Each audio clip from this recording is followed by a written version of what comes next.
lines, and God knows nobody wants to stay in the same lane. So, This isn't as many slides, but we're going to elaborate on a few things. For many reasons, truckers often do not position themselves properly in their lane, which can be devastating to others on the roadway due to their sheer size.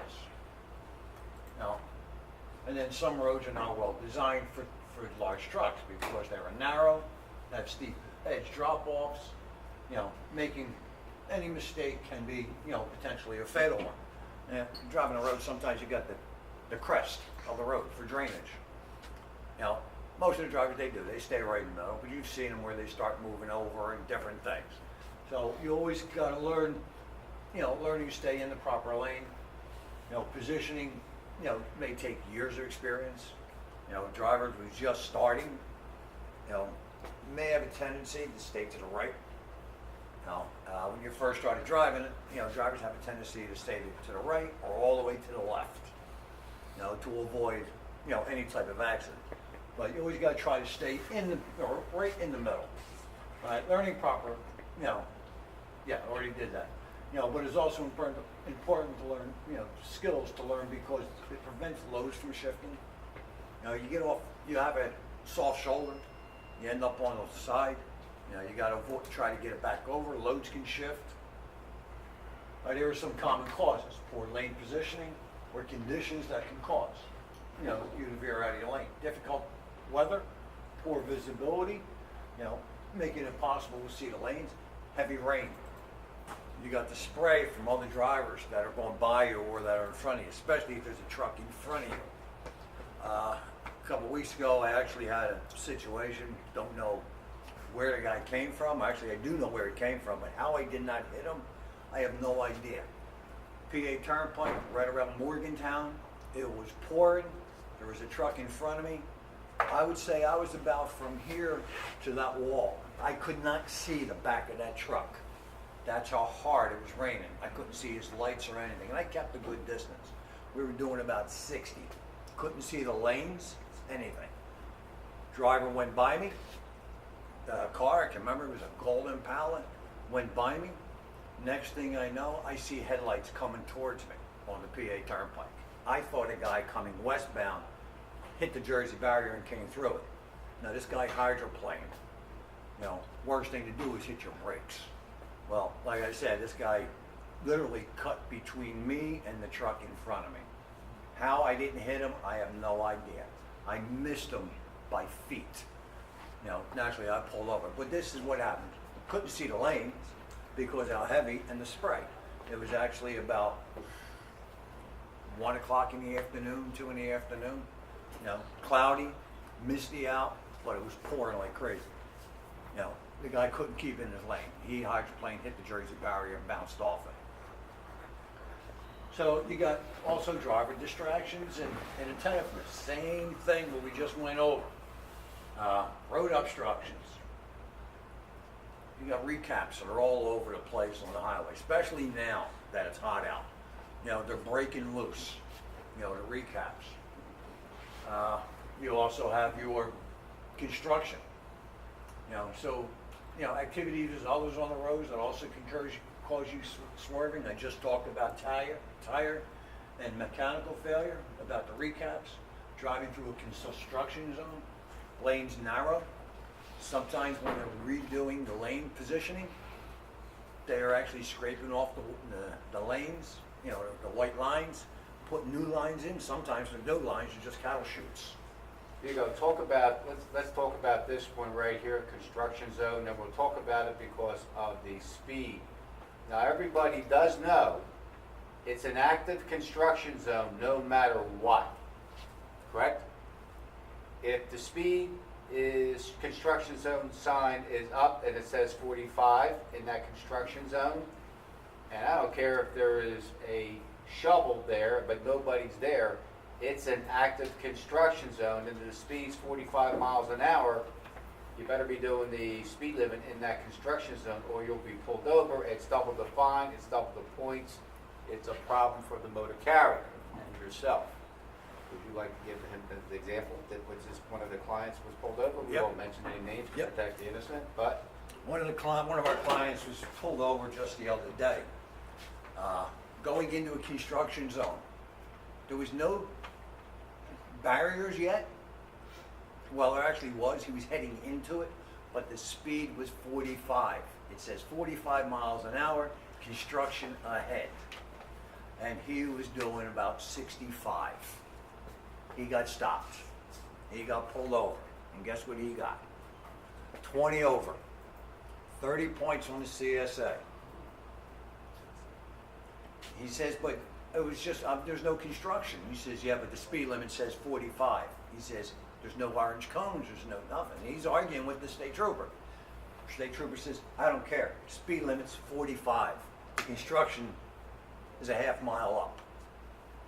You know, so even though there's no barriers, if it says 45 miles an hour, construction zone ahead, at that point, it's 45 miles an hour. How much was his fine? Actually, this was $105. We looked at it. That's it? But I'm going to tell you what the guy did. The cop, state trooper, actually gave him a break. Screwed the carrier. Gave him a ticket for 46 and a 45. And I have the text where he said, I just got stopped. I've got a ticket for 46 and a 45. And he's complaining about it. When I got his DOT inspection, it was on Monday, I think it was, when I got it. And I said, send it to me. And I'm looking at it, and I'm looking at the ticket. It says 46 and a 45. But the DOT inspection report says 15 over. So it's 30 points. So his fine was only $105, I think it was. But they also got him, believe it or not, he pulled over. There was no place to pull over. He went to an off-ramp and pulled over. They got him for improper parking with hazmat. They nailed him twice. Well, they would have gone and parked on the side of the road with that too for him. He couldn't pull over with the cop behind where he was. Yeah. So he figured he'll be safe and pulled over on an off-ramp with his shoulder. And the cop, wrote him up for the ticket. But then when he gets the DOT inspection, he looks and he says, well, what's this? Improper parking with hazmat.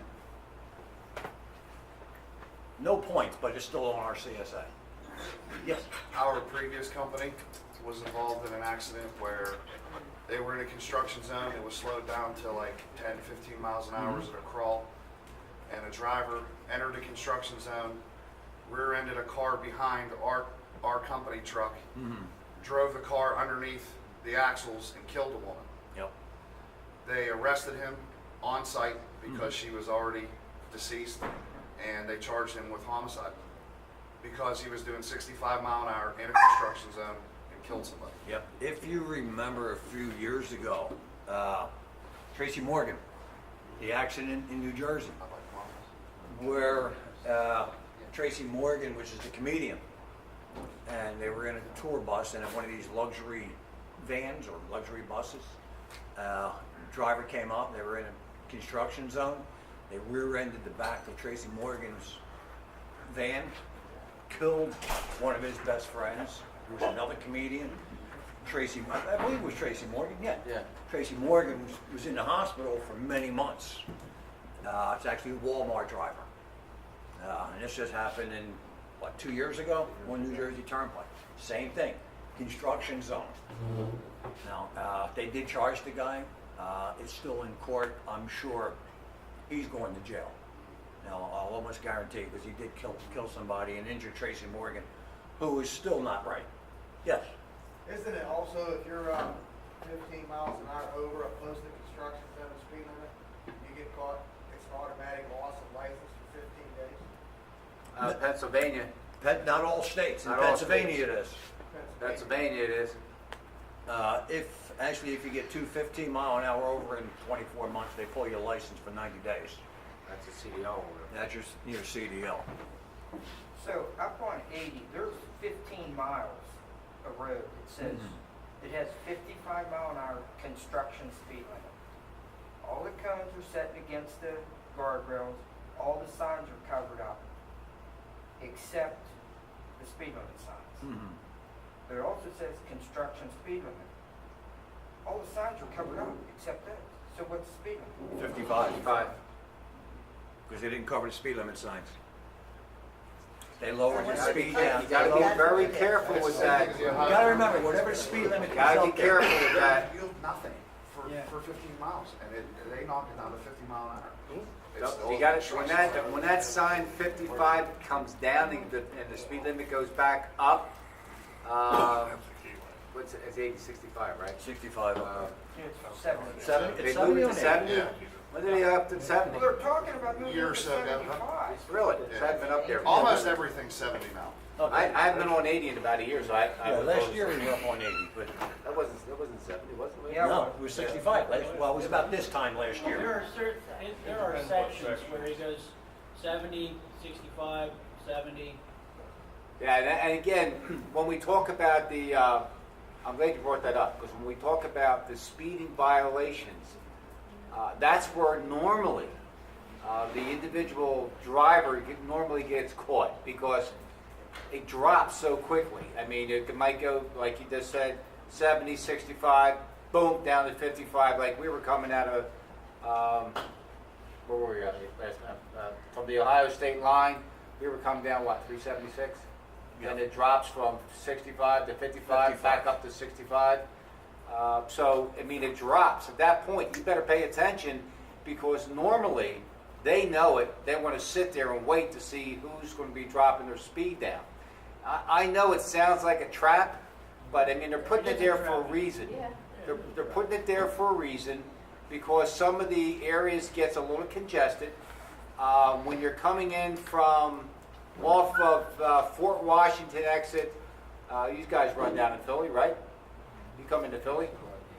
So when you're coming from Fort Washington, it drops from 70 miles an hour to 55, right through certain sections of the congested area. Then it picks back up again, then it drops again. And state troopers in that barracks up there from the Trevose barracks and the Fort Washington barracks, they'll sit and they'll park up on top of the hill. And as soon as you go by that speed limit over the 55, they're going to pop you. But this is where this happens. But the original question, if it's not covered, it's 55. You got to be careful, because they will do that to you.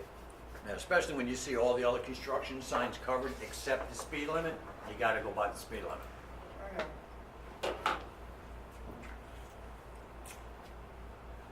All right. Few new drivers keep in mind positioning in large trucks is different than a car. In many cases, the trailer's a lot wider than the cab, so you need to position yourself accordingly. Also, you get some trailers, I call them, they're cantering. Sometimes the wheel alignment's out. And you're looking out your mirror and you notice your trailer's cantering down the side. Drivers have a tendency to move over, try to straighten that trailer out, and you're looking at the mirror. We always say look at your mirrors constantly, every 4 seconds, just scan your mirrors to see, because what was not there before is there today. So you always got to watch. And a lot of this is for new drivers. A lot of you guys, seasoned drivers here, been driving for years. Always use your mirrors, right? Use your mirrors to determine whether you are properly positioned in your lane. Keep scanning the mirrors. Everything changes around you. It occurs rapidly. To say you can look in your mirror now. Next time you scan, you got a car next to you. Lane changes. There is more accidents caused by lane change, because you get the cars that sit there in that blind spot, especially at night. You can't see them. You go to change lanes, and next thing you know, you end up hitting a car. Reason is they sit a lot lower. Even with your blind spot mirrors, I think a lot of you have fender mirrors.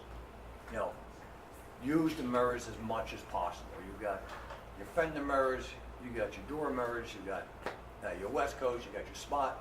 Everything's right there. I know you do. Cars do have a tendency to sit there. Don't know why, but they do. So before you change your lane, don't put your turn signal on, look, and then go. put your certain signal on ahead of time to alert the drivers that you're getting ready to go over. And also scan your mirrors, take every advantage, use everything you can to spot that car. At night, you got a black car. It's sitting next to you. You know, they still have headlights, but yet, you know, you can't see their tail lights, but their headlights are blending in with yours. So, you know, when you're changing lanes, especially if you're driving at night, you know, you have to be very careful. You hit a, you know, changing lanes, hitting a car at 60 miles an hour puts that car into a spin. You know, so you always have to watch. You know, and with cars today, they have, you know, lane avoidance. You know, if you put your turn signal on and there's a car next to you in your blind spot, you know, you'll see on the mirror where it flashes, or you get a beep inside the car that there's a car next to you that you can't see. Don't change lanes. For some reason, the transportation industry or the trucking companies haven't installed that yet, and if they did, it's very expensive. You know, you have, you know, frontal crash avoidance, you know, systems on trucks where they automatically brake or they warn you that you're following too close. They got anti-rollover, but as far as lane departure, they don't have it yet. And if they do, it's very expensive. I know Volvo has it, and it's like a $2,500 investment, you know, which is very cheap. I don't think Peterbilt, Mack, or Freightliner has it yet. But well worth it. Hmm? Well worth it. Oh, it is. And as I said, why can't the trucking industry or the truck manufacturers implement the same technology and safety technology that our cars have? Why won't they do it? It should be, I believe it should be mandatory. You know, all these cars have all these safety features, but yet the trucks don't. All right, poor visibility where you can't see road lines. Are on the side of caution by driving closer to the left side of the lane if possible. This is especially important if you feel if there is a lot of snow on the ground, you know, as you will be able to see how wide the shoulder is and whether there is a steep pavement drop off. So we always say stay to the left side, you know, as much as possible. Once you're off the road, if you do end up going off the road for one reason, we always say, you know, you have a hard time gaining control of that truck, especially in the winter. Beware of the pavement grades and position yourself accordingly to prevent the load from shifting. If you do off the side of the road, and a lot of times you hear they got rumble strips now, but you do get soft shoulders. If you end up off the side of the road and you feel that truck, don't jerk it back. Gradually start moving. Try to ride it out as much as possible and gradually move over. First reaction is to yank the wheel over. That's where a lot of your rollovers come in at. Yesterday, actually on the news in South Jersey, don't know how it happened, but there was a bus load of kids on a straight road, you know, on the New Jersey Turnpike, flipped over. How it happened, I have no idea. My reaction is he ended up on the rumble strips, jerked the wheel, flipped it over. 23 kids ended up hurt, you know, in the hospital. This was just yesterday, about 2 o'clock in the afternoon. You know, broad daylight out, sunny, so it happens. And I can probably tell you it's exactly what happened to this guy. Any questions on this? Okay, the data that I promised you, this is data from Federal Motor Carrier Safety Administration. This is on a timetable, persons killed or injured in crashes involving large trucks. Time of day, 12 a.m. to 3 a.m. The number of persons killed, 378, 8.8%. From 3 a.m. to 6 a.m., 483, 11.2%. Now, what would you think the highest number, before I give it to you, would be the next time frame?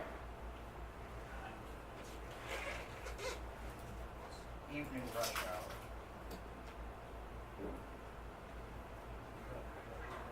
Try again.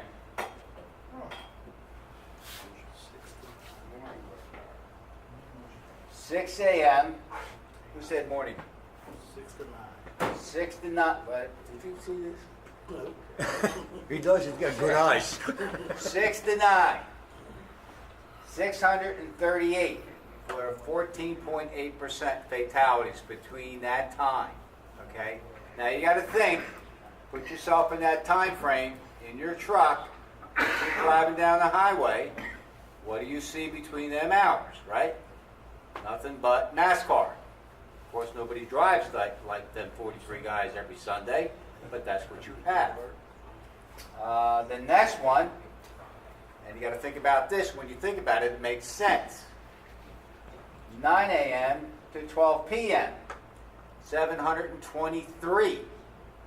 Now, you have, this is during the September to June time frame.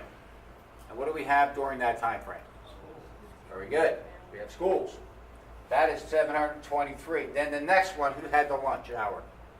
That's 12 to 3 p.m., 727.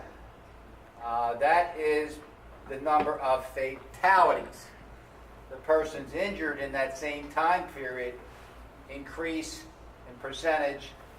The persons injured on that same time frame, 6 a.m. to 9 a.m., just injured. We're not talking fatals. 21,000. 9 a.m. to 12, 29,000. 12 p.m. to 3 p.m., 37,000. It's amazing how that time frame of them hours of the day or when the crashes occur. And when you think about what you do for a living and what you see during that time frame, is just like what I told you. It's like NASCAR, except they're not the 43 professionals that run back to back, bumper to bumper every Sunday. Different. They're not. But you have to deal with that on an everyday basis. As we go through the presentation, I'll give you a little bit more data that's pretty interesting on the next slide. So, okay, look.